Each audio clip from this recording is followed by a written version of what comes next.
ਵਿੱਚ ਤਾਂ जाना ही पेगा। उस घर में देवताओं का अपने आप बिना बुलाए ही देवता वहां रहते हैं। यत्र नागस्य पूज्यन्ते वहन्ते देवता बढ़िया अंकल। पूज्यन्ते सर्वास्त्र प्राप्त ਉੱਥੇ ला इधर जाना पैना।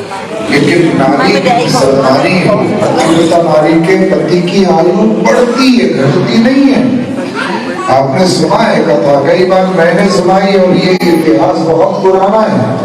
उर्मिला जी ने लक्ष्मण जी के जाने की प्रतिज्ञा की थी कि जब तक मेरे पति लौटकर नहीं आएंगे तब तक ये जो थाली, क्योंकि लक्ष्मण जी उर्मिला जी को बताए बिना ही चुपचाप राम जी के साथ वनवास के लिए चले गए थे। किसी ने आकर के उर्मिला जी से कहा, उर्मिले तुम्हें थाली सजाकर, माला बूंदकर, जोत जलाकर, तिलक तैयार करके, चंदन अक्षत आदि तैयार करके तुम खड़ी हो, अब किसको तिलक लगाओगी, किसको माल्यार्पण करोगी, किसकी आरती करोगी, क्योंकि लक्ष्मण जी तो तुमको बताए बिना चले गए। तो उर्मिला कहने लगी कि मेरे पति ने बहुत अच्छा किया, शायद उन्होंने ये सोचा होगा कि मैं उर्मिला के पास जाऊंगा, मोह जाग जाएगा, मुझे शायद जाने न दे, इसलिए मेरे पति ने राम जी की सेवा करने के लिए बड़ी समझदारी की, चले गए। लेकिन मैं यहीं खड़ी हूँ 14 वर्षों तक, जब तक मेरे पति नहीं आते। घी तेल इस दीपक में कभी नहीं डालूंगी, दीपक जलती रहेगी, बुझेगी नहीं, और साथ में ये माला भी यही पहनाऊंगी और तिलक भी यही करूंगी।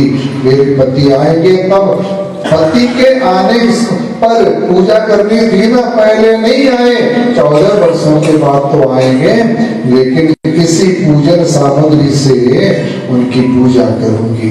और श्रोताओं, जिस समय हनुमान जी ने अयोध्या में बताया कि लक्ष्मण शक्ति लगी, अवध में सब लोग हाहाकार कर रहे हैं, लक्ष्मण जी को शक्ति लगने की सूचना सुन करके सभी रो रहे हैं, बिलख रहे हैं।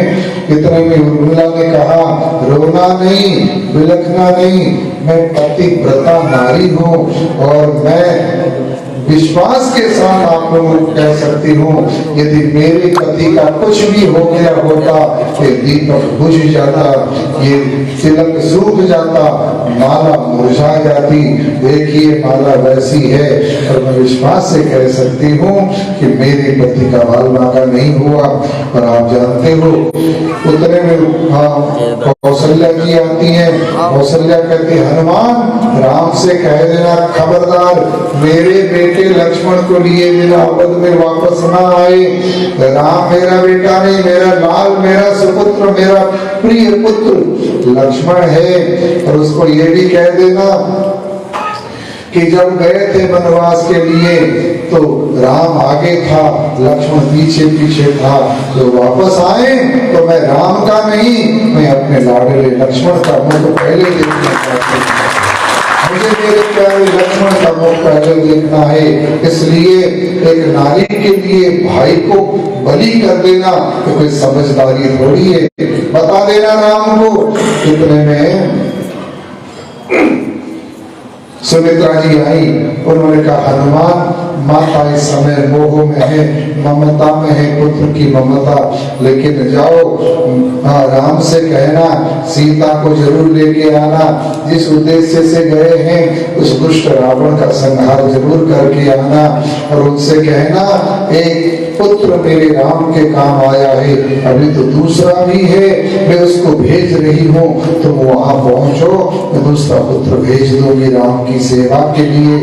तो भाव कहने का यही है श्रोताओं, एक दूसरे के लिए जियोगे, एक दूसरे के सुख दुख में काम आओगे, और अपने धर्म कर्तव्य के पथ पर डटे रहोगे, तो ईश्वर तुम्हारे ऊपर हमेशा अपना वरदहस्त बनाए रखेंगे। कोई काम कम नहीं होने देंगे, कमजोर नहीं पड़ने देंगे, आपका मार्ग मजबूत और ठोस बना रहेगा। बोले सच्चिदानंद करे हूँ सदा शंकर पद पूजा, करे हूँ सदा शंकर पद पूजा,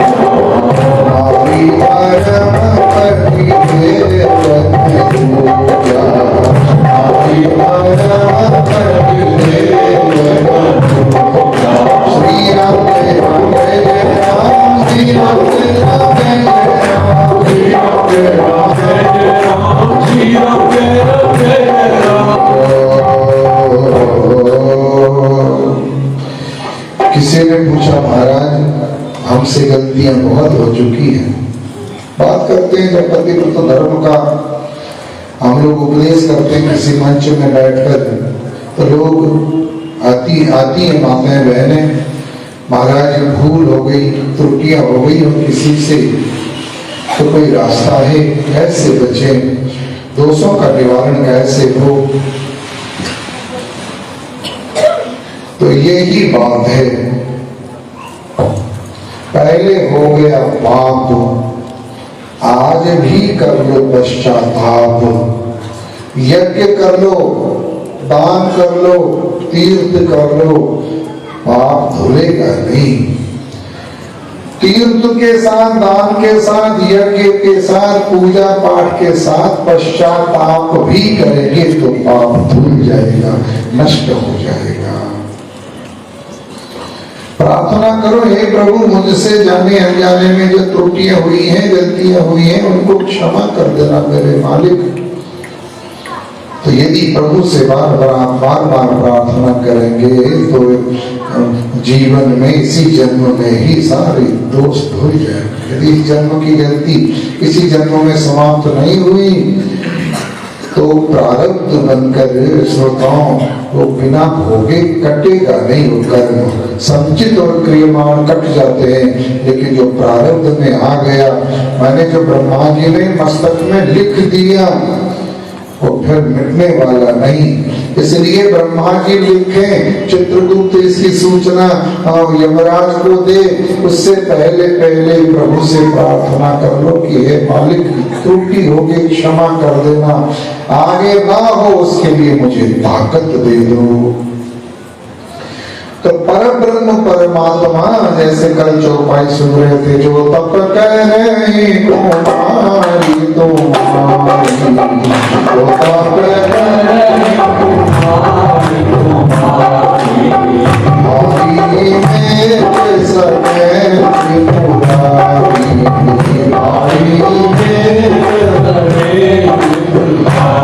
ईश्वर चाहेंगे तो सारे के सारे अपराध एकदम एक ही प्रार्थना में दूर, पर उनको विश्वास होना चाहिए कि आगे से ये त्रुटि नहीं करेंगे, गलती नहीं करेंगे। यही बात तो तीव्र पाप पुण्य का फल तुरंत प्रकट हो जाता है। कैलाश पर्वत पर बारात वापस आई, भगवान शंकर ने यथोचित सम्मान करके सबको विदा किया। ये कथा ब्रह्मा जी नारद जी को सुना रहे हैं। वो लिखते हैं कि शंकर जी ने नारायण जी को प्रणाम किया। उसके बाद ब्रह्मा जी नारद जी को कह रहे हैं कि मुझे भी प्रणाम किया। और नारद ये बात समझ लो कि उन्होंने मुझे प्रणाम किया, अतः मैं उनसे बड़ा हूं। कैसे? वामन भगवान ने कश्यप जी को प्रणाम किया, ये बात गलत है कि मैं उनसे बड़ा हूं। यानी कि ब्रह्मा जी कहते हैं कि भोले बाबा ही महादेव हैं, हम तो देव हैं, लेकिन एक घर में आए हुए अतिथि का सम्मान पूर्वक विदा करना होता है। एक फॉर्मेलिटी सी उन्होंने की है, स्वाभाविक काम उन्होंने किया है। उन्होंने नमन किया, प्रणाम किया, तो इसका मतलब मैं बड़ा नहीं हूं। समझाने की चेष्टा कर रहे हैं। वामन भगवान कश्यप जी को प्रणाम करते हैं, इसका मतलब कश्यप जी बड़े नहीं है। भगवान वामन 24 अवतारों में एक अवतार है। राम जी ने दशरथ को प्रणाम किया, इसका मतलब दशरथ बड़े हैं इसलिए नहीं किया, एक धर्म एक कर्तव्य निभा रहे हैं। वो केवल लोक व्यवहार की मर्यादा का पालन हो रहा है। अब भोले बाबा का विवाह हुआ, सभी बराती आए, सबने यथायोग्य सब कुछ किया।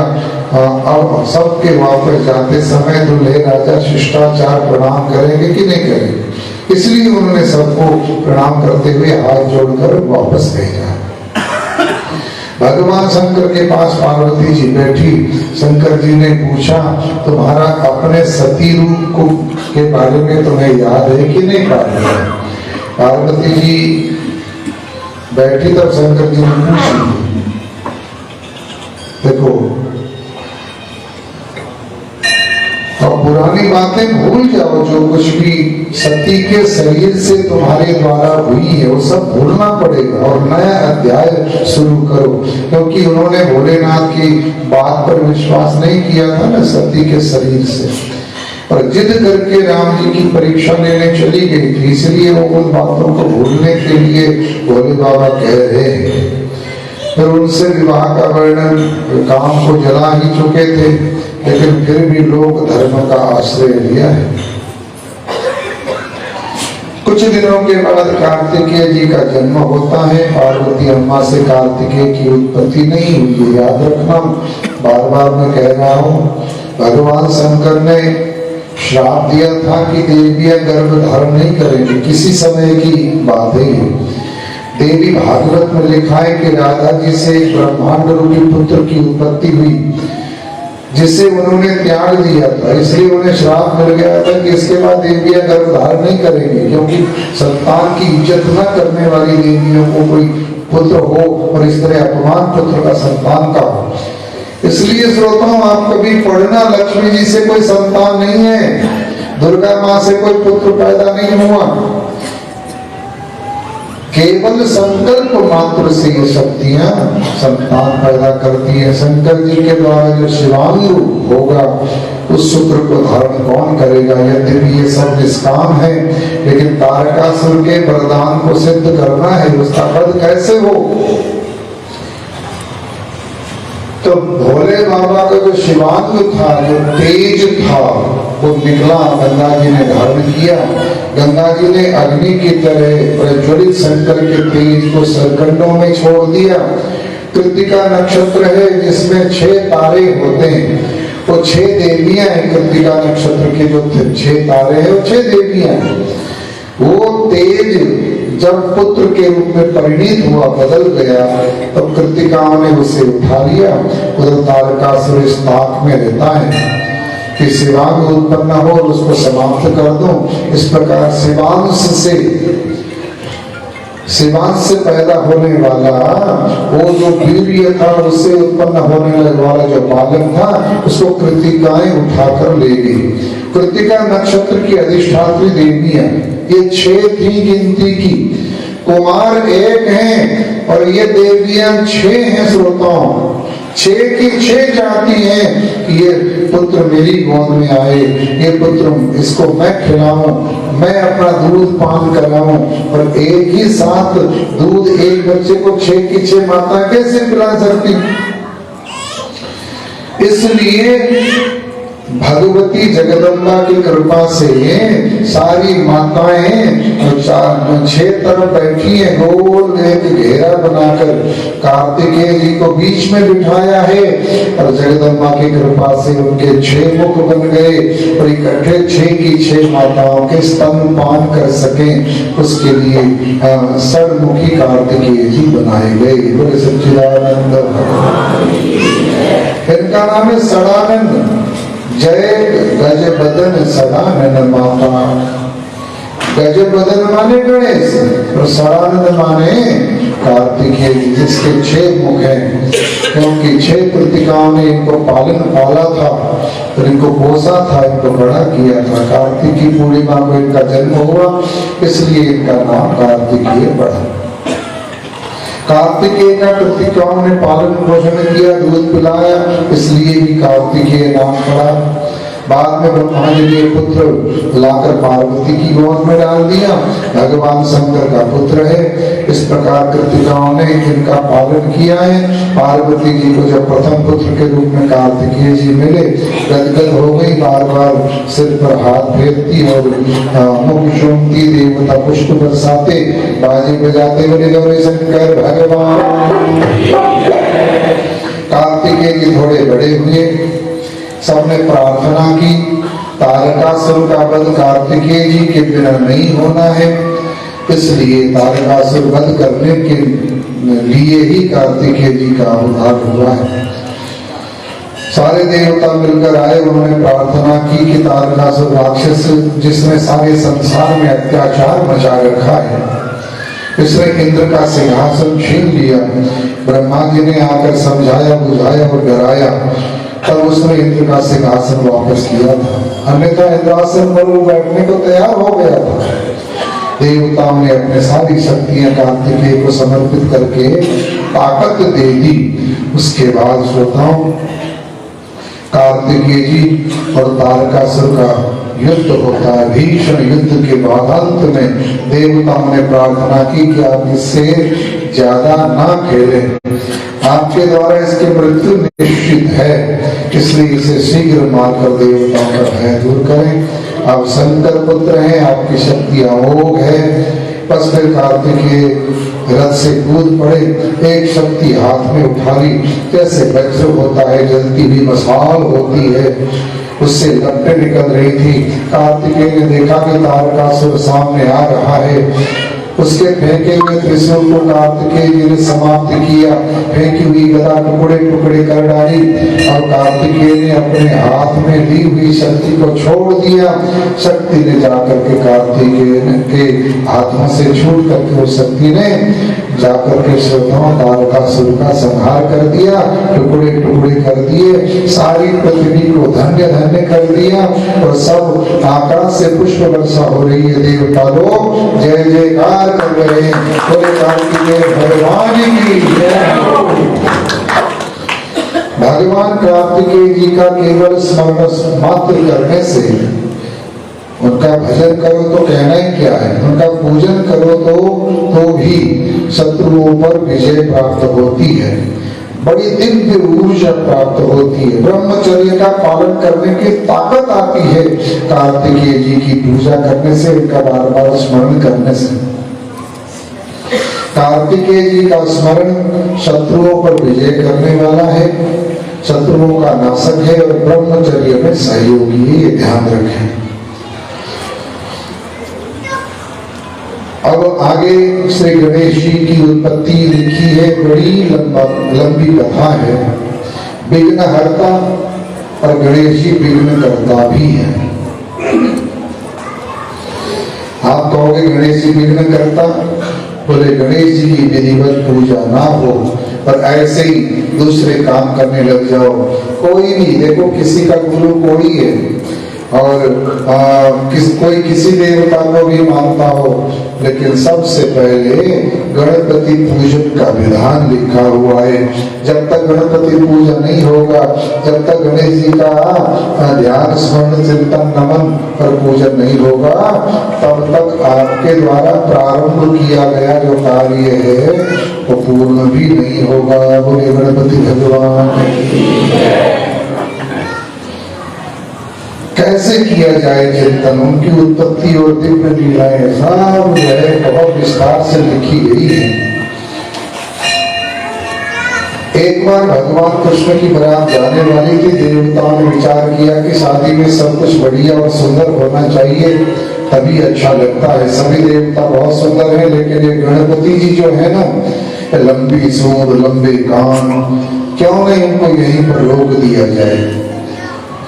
लेकिन रोकने की शक्ति गणेश जी को, रोकने की ताकत किसमें है? गणेश जी को रोकेगा कौन? अंत में बहुत समझ कर यह निर्णय हुआ कि कोई युक्ति निकाली जाए। कुछ देवता गणपति जी के पास पहुंचे और बोले, महाराज बारात जा रही है, सारी तैयारी हो चुकी है, लेकिन आपके बिना बारात की कोई शोभा ही नहीं है। लेकिन इन दिनों द्वारिका पर राक्षसों का आक्रमण बहुत हो रहा है। द्वारिका पे राक्षसों की चढ़ाई चल रही है, बहुत राक्षस, उनका संहार किए बिना मानते नहीं है। सब लोग भयभीत हैं कि यदि सारे बारात में चले गए तो द्वारिका की रक्षा कौन करेगा। हजारों के यहाँ रुकने से वो रक्षा नहीं होगी जितनी केवल बाबा आपके रुकने से रक्षा हो जाएगी। हे गणपति जी, आपके बिना बारात की भी शोभा नहीं है और आपके बिना राक्षसों की से रक्षा भी नहीं, तो क्या करें। तो गणेश जी ने कहा, ठीक है, यदि मेरे रुकने से द्वारका की रक्षा हो सकती है तब मैं रुक जाता हूँ। बारात बच्चों और जवानों की खुशी के लिए होती है, मैं रुक जाता हूँ, कोई बात नहीं। और सारे खुश हो गए कि बस यही काम। लेकिन कुछ समय बाद तंबूरा वाले बाबा आ गए गणेश जी के पास। महाराज सभी देवता बारात में जा रहे हैं, आप यहीं बैठे हो अभी तक? गणेश जी ने कहा अरे भाई नारद क्या बताएं, मेरे को यहाँ इसलिए वो लोग छोड़ के गए हैं कि यहाँ राक्षसों का आक्रमण होता रहता है, तो द्वारिका में राक्षसों की चढ़ाइयाँ होती रहती है, सब लोग बारात में गए, चलो बच्चों बूढ़ों के लिए सब ठीक है, जवानों के लिए, पर मेरी सेवा यहाँ लगी है तो मैं यहाँ बैठा हूँ। नारद जी ने कहा ऐसी बात नहीं है, मामला कुछ गड़बड़ है। और गड़बड़ बात सुनकर गणपति जी के कान खड़े हो गए। जब कहो ना मामला गड़बड़ है तो कान खड़े हो जाते। लोग कथा उतनी नहीं सुनते ध्यान से जितने गड़बड़ वाली बातें सुनते हैं ध्यान से। क्या हुआ, क्या गड़बड़ है? नारद जी बोले महाराज ये सब देवता स्वयं को बड़ा सुंदर मानते हैं, इसलिए उन्होंने ये बहाना लगाकर आपको पीछे यही छोड़ दिया है। अच्छा ये बात है? तो नारद बोले बात यही तो है। अच्छा मैं देखता हूँ। और बारात कैसे आगे जाती है मैं अभी खबर लेता हूँ। और गणपति जी ने करोड़ों चूहों को बुलाया जिनके सवारी करते हैं और कहा कि बारात जाने वाले जिस मार्ग से बारात जाएगी उस मार्ग के आगे नीचे की धरती खोखली कर दो, उस मार्ग के नीचे सारा ही खोखला कर दो बस। देखो सारी मिट्टी खोदकर अलग कर दी गई, ऊपर की मिट्टी तो ठीक ठाक है। देवताओं के रथ हाथी घोड़े जा रहे थे, जैसे वहां पहुंचे सारे हाथी घोड़े रथ वही धंसे, जैसे निकालने की कोशिश करें और ज्यादा धंसते जाएं। किसी की कोई शक्ति वहां चलनी नहीं थी। क्या हुआ, ऐसा क्यों हुआ? सारे रास्ते तक बड़े मजे से हम लोग आ रहे थे, यहाँ आकर क्या हो गया? तब ध्यान आया ओहो गणेश जी को बिठा रखा है वहां पर, ये उसी का चमत्कार है। वो विघ्न करता भी है और विघ्न हरता भी है। अब सारे देवता मिलकर द्वारिका पहुंचे, चरणों में गिरकर बोले महाराज आपके बिना बारात की कोई शोभा नहीं है, आपके बिना बारात सुनी है। गणपति जी बोले सुनी लगे या सजी लगे मुझे क्या लेना देना है, मेरे को तो यहाँ रक्षा के लिए छोड़ा, मैं रक्षा कर रहा हूँ, तुम लोग जाओ।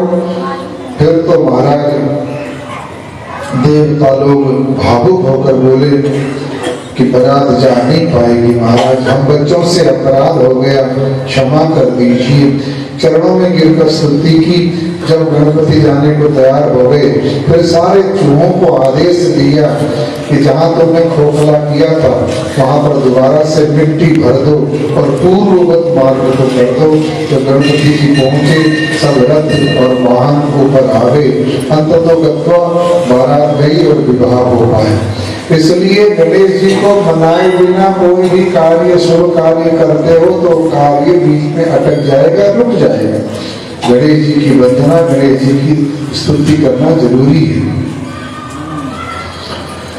सनातन धर्म में 5 देव उपास्य माने गए हैं, 5 देवताओं की विशेष पूजा होती है। सदैव ध्यान रखना आप लोग, सर्वप्रथम गणपति का ही पूजन करना। आप किसी के भी पुजारी हो, पूजा अपने इष्ट देव की करो, लेकिन पहले गणपति मनाकर करो। कोई मंगल कार्य प्रारंभ करने से पहले गणपति की पूजा करो। लोग अपने खाता बही में पहले गणपति को ही थापते हैं, शादियों में भी दीवारों में गणपति को थापते हैं। किसी भी मंगल कार्य में, चाहे उद्घाटन हो या शिलान्यास हो, चाहे विवाह हो, चाहे मुंडन हो, कोई भी कृत्य हो, कोई भी कार्य हो, कोई देवता पूजो या न पूजो, लेकिन गणपति का पूजन सर्वप्रथम करना ही पड़ेगा, करना पड़ता है। ये सर्वाध्यक्ष है। वेदों में गणपति जी को साक्षात ब्रह्म माना है। भाई बहनों, नमस्ते गणपतये त्वमेव प्रत्यक्षम तत्त्वमसि, ये वेद मंत्र है। त्वमेव केवलम कर्तासि, त्वमेव केवलम धर्तासि, त्वमेव केवलम हर्तासि, त्वमेव साक्षात आत्मासि। ये अथर्वशीर्ष का कुछ हिस्सा है। ओम गं गणपतये नमः, ओम गं गणपतये नमः। आइए 1 मिनट के लिए मंत्र जपते हैं। ओम गं गणपतये नमः। ओम गं गणपतये नमः। ओम गं गणपतये नमः। ओम गं गणपतये नमः। ओम गं गणपतये नमः। ओम गं गणपतये नमः। ओम गं गणपतये नमः। ओम गं गणपतये नमः।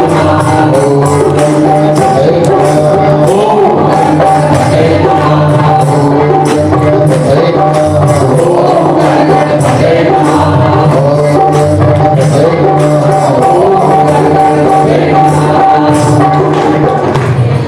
गणेश भगवान की नित्य प्रति गणेश जी को 1000 तुलसी दल चढ़ाओ। नहीं चढ़ा सकते हो 101 नहीं हो दुर्वादल तुलसी दल नहीं, गणेश जी को दुर्वादल 1000 रोज चढ़ाओ। 1000 दुर्वा नहीं चढ़ा सकते, 101 दुर्वा रोज या फिर 21 दुर्वा इकट्ठी करके उसको मुठ बांध कर गणेश जी के चरणों में नित्य प्रति रखो। जानते हो दुर्वा हरी हरी घास होती है, जिसमें पत्तियां लंबी लंबी ऐसे निकली होती है, बीच में गांठें होती है। भयानक धूप में भी दुर्वा सूखती नहीं है। अन्य जाति की सारी घास सूख जाती है लेकिन दुर्वा नहीं सूखती।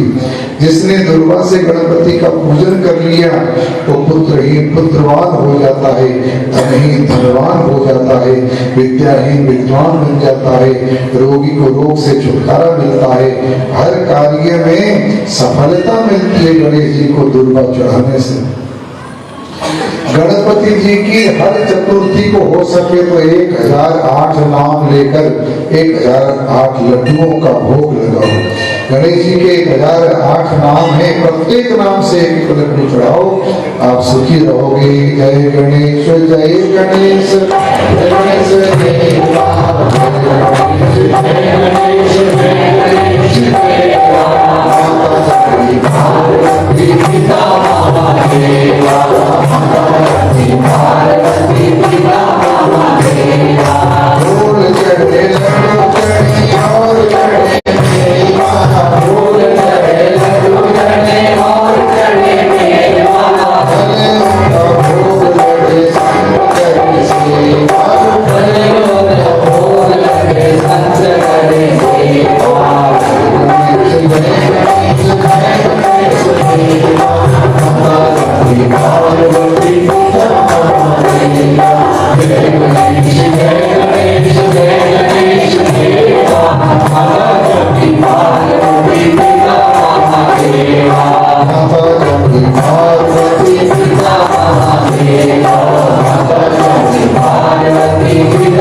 कपिलो लंबोदरस्य विकटो विघ्ननाशो विनायकः धूम्रकेतुगणाध्यक्षो बालचन्द्रो गजाननः। द्वादशैतानि नामानि पठेत् शृणुयादपि विद्यारम्भे विवाहे च प्रवेशे निर्गमे तथा संग्रामे संकटे चैव विघ्नस्तस्य न जायते विघ्नस्तस्य न जायते।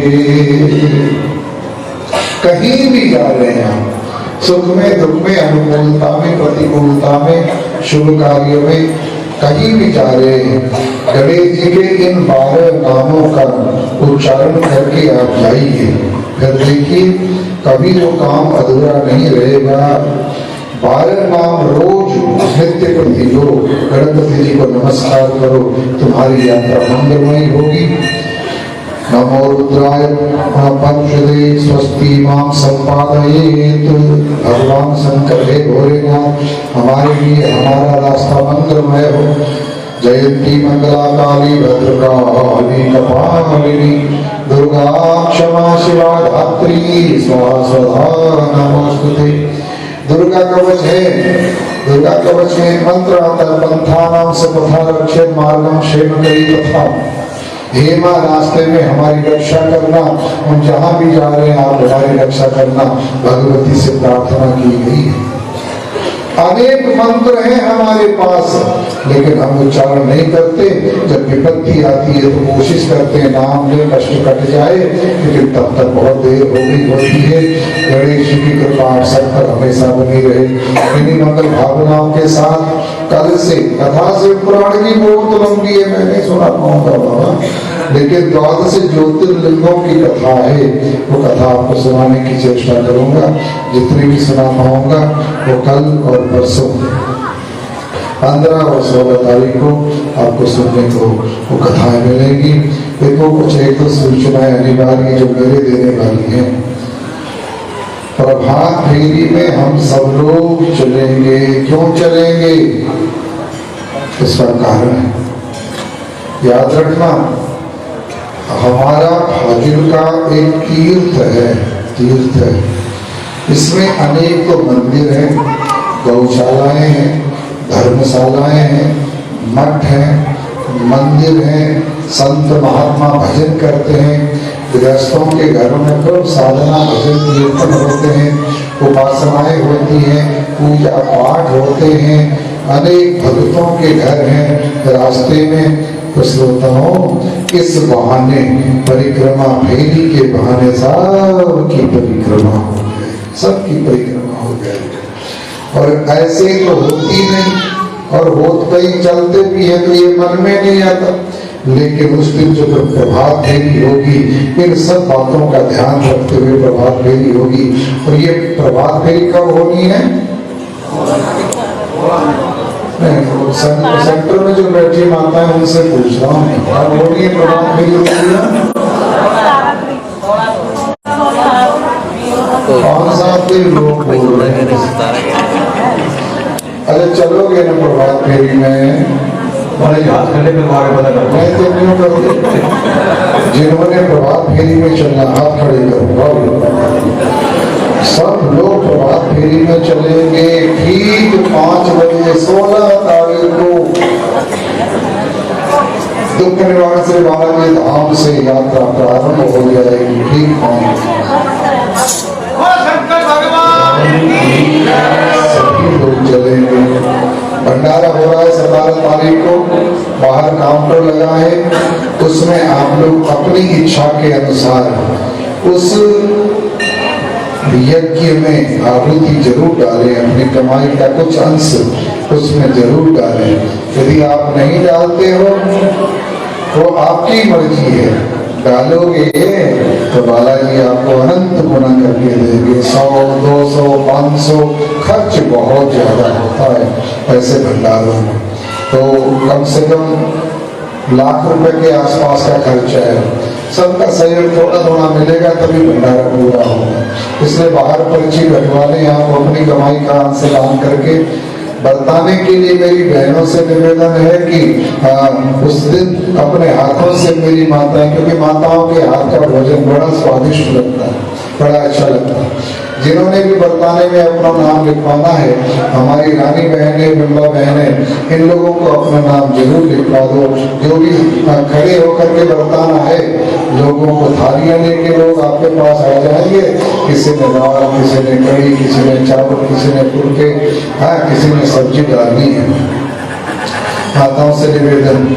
और 18 तारीख को शिवरात्रि है, हरिद्वार में भी 4 पूजाएं होंगी, यहाँ भी पूजाएं होंगी पंडित जी। दिन में भी पूजा चलती रहेगी और रात को भी पूजा चलती रहेगी। पंडित जी बड़े पुरुषार्थी हमारे, ये जिसकी पूजा कराते हैं उसको, इनका नाम विजय है ना, उसकी विजय दिलाते हैं उसको, उसकी भी विजय होती है जो इनके मंत्रों के साथ बैठ करके पूजा करता है। बड़े शुद्ध मंत्रों को प्रेम प्यार से पूजा कराएंगे। जितने लोग शिवरात्रि को महादेव के मंदिर में आकर, क्या अनोखा मंदिर है, तुम बता दो फाजिल्का जिले में ऐसा मंदिर और भी कहीं है कि नहीं? ऐसे भोलेनाथ, दिव्य भोलेनाथ, इनका नाम महामृत्युंजय महादेव है। तो शिवरात्रि को आप सवेरे से अगले दिन सवेरे तक पूजा कर सकते हो। खूब आओ, पेड़ पत्री लाओ, जल चढ़ाओ, पंचामृत चढ़ाओ, भोले बाबा को प्रसन्न करो। एक सूचना और देनी है आपको, गुरु पूजा की। 3 जुलाई को गुरु पूजा है और हमारे नरेश जी हैं और भी मोदी जी हैं, आग्रह करने लगे गुरु जी गुरु पूजा तो इस बार फाजिल्का में ही होनी चाहिए। भगवान की तो सिटी गार्डन एक पहले से वो कराया है हमने, बहुत सुविधा है वहाँ पर। हमारे अनिल जी बहुत अच्छे हैं, क्या कहते हैं नीलू सेठी जी, जिसको बच्चा बच्चा जानता है, क्योंकि ये जो नीलू सेठी है धरती से उठा हुआ बच्चा है हमारा। ये सेवा करना जानता है, संतों की सेवा। इनके बुजुर्ग भी हमारे पास आते जाते रहे और ये इनकी भी लगन है। अब वो थोड़े बड़े हो गए, टाइम कम मिलता है, लेकिन मन में पूरी भावना अभी उनकी है। उन्होंने कह दिया गुरु जी 2 दिन पहले साहब के नाम कर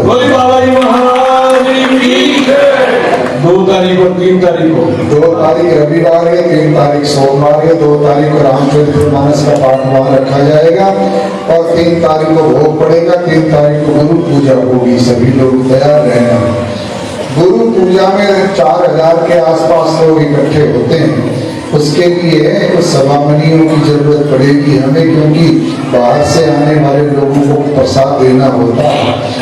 तो मैं भाई बहनों से निवेदन करूंगा कि जो समर्थ हैं कर सकते हैं, एक सभामणिया अभी 20-21 सभामणियों की जरूरत है। जरूर आप लोग दिखाने का कष्ट करें तो अच्छा हमें सहयोग मिलेगा। नहीं तो गुरु पूजा हो रही है, हम लोग करते रहेंगे, पूजा करना ही है ना। तो सभी से यही निवेदन है। और हमारी माता, हमारी बहन रानी बहन जी बैठी है बाहर, हमें बार बार कहते हैं गुरु जी जरा संख्या जरूर कर दो। कुछ माताएं भूमि भटकी जो मासिक नहीं दे पाती, नहीं दे पाई है अभी तक, उनको याद करा देना, ताकि जो रह गया है वो हमें जो है दे सके। तो जो 50 रुपये महीना या 100 रुपये महीना देता है, माता बहनों से निवेदन है कि बाहर रानी बहन जी के पास आप नाम लिखवाएं और अपना बालाजी धाम की सेवा, संतों की सेवा का पुण्य कमाएं। और शांति। बोले बालाजी महाराज की जय। इस यज्ञ में ये भाइयों ने सहायता की आर्थिक पैसे दिए हैं। सुरेंद्र विठल जी 3100 रुपए, रामचंद्र जी बत्रा 2100 रुपए, केवल किशन जी चाव 3100 रुपए, स्वदेश श्रीलाल पुजारा जी 1100 रुपए, राजा राम जी सचदेवा 1100 रुपए, राजकुमार जी कटारिया 1100 रुपए, संजीव सुजा जी, इनकी आज सभामणि की है बालाजी महाराज, इनके परिवार पर कृपा करें। दिनेश कार्य जी उन पर 3100 रुपए उन्होंने दिया है, धन्यवाद। 1100 रुपए श्री मोहन जी MC साहब, उन्होंने 1100 रुपए दिए हैं, बहुत बहुत धन्यवाद। मीना रानी जी 700 रुपए, ईशा जी 500 रुपए, श्री राम